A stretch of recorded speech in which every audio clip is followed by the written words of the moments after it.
भगवान श्री राम की मृत्यु की कथा हिंदू धर्म के पुराणों में वर्णित है और इसे रामायण के उत्तरकांड में विस्तार से बताया गया है। श्री राम का जीवन अनेक आदर्शों और मूल्यों से परिपूर्ण था और उनके जीवन के अंत का विवरण भी हमें कई महत्वपूर्ण सीख देता है। श्री राम अयोध्या के राजा थे और राक्षस राज रावण का वध कर सीता माता को वापस अयोध्या लाए थे। उनके अयोध्या लौटने के बाद उनका राज्याभिषेक हुआ और उन्होंने धर्मपूर्वक राजकार्य संभाला। उनके राज्य को रामराज्य के नाम से जाना जाता है, जहां चारों ओर सुख, शांति और समृद्धि का वास था। श्री राम के राज्य में सब कुछ ठीक चल रहा था, परंतु एक समय ऐसा आया जब सीता माता को समाज में फैल रही अफवाहों के कारण वनवास जाना पड़ा। यह घटना उनके जीवन में एक महत्वपूर्ण मोड़ साबित हुई। सीता जी गर्भवती थीं और उन्होंने वाल्मीकि ऋषि के आश्रम में अपने बच्चों लव और कुश को जन्म दिया। श्री राम ने सीता को वापस लाने के लिए यज्ञ का आयोजन किया, लेकिन सीता ने धरती माता से प्रार्थना की और धरती में समा गईं। इस घटना के बाद श्री राम अत्यंत दुखी हो गए।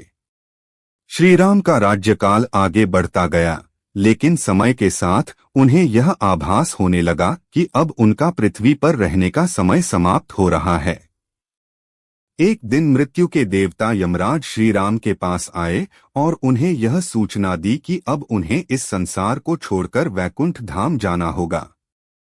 यमराज ने यह संदेश हनुमान जी से छिपाकर रखने का आग्रह किया, क्योंकि हनुमान श्री राम के परम भक्त थे और उनकी सेवा में हमेशा तत्पर रहते थे।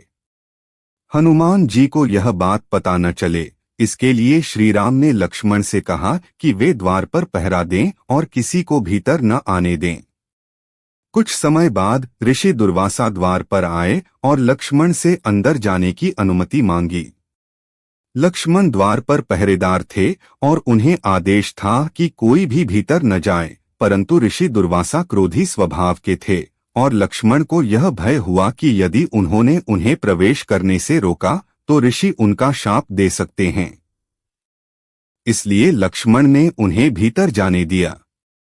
इस प्रकार लक्ष्मण ने श्री राम का आदेश तोड़ दिया। श्री राम ने अपने आदेश का पालन न करने के कारण लक्ष्मण को मृत्यु का वरदान दिया, जो उनके जीवन का अंत हुआ। इसके बाद श्री राम ने अपने भाइयों भरत और शत्रुघ्न को बुलाया और उन्हें राज्य कार्य सौंप दिया।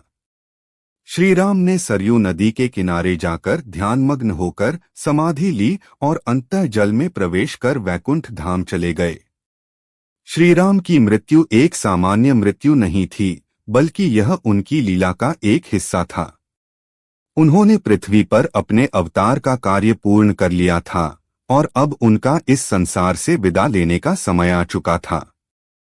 श्री राम की मृत्यु से हमें यह संदेश मिलता है कि जीवन और मृत्यु एक अटल सत्य हैं और चाहे कोई कितना भी महान हो, उसे इस संसार से विदा लेना ही होता है। श्री राम ने हमें धर्म, सत्य और मर्यादा का पालन करने का संदेश दिया और उनकी मृत्यु ने यह दिखाया कि हर जीवन का अंत होता है, चाहे वह कितना भी महान क्यों न हो।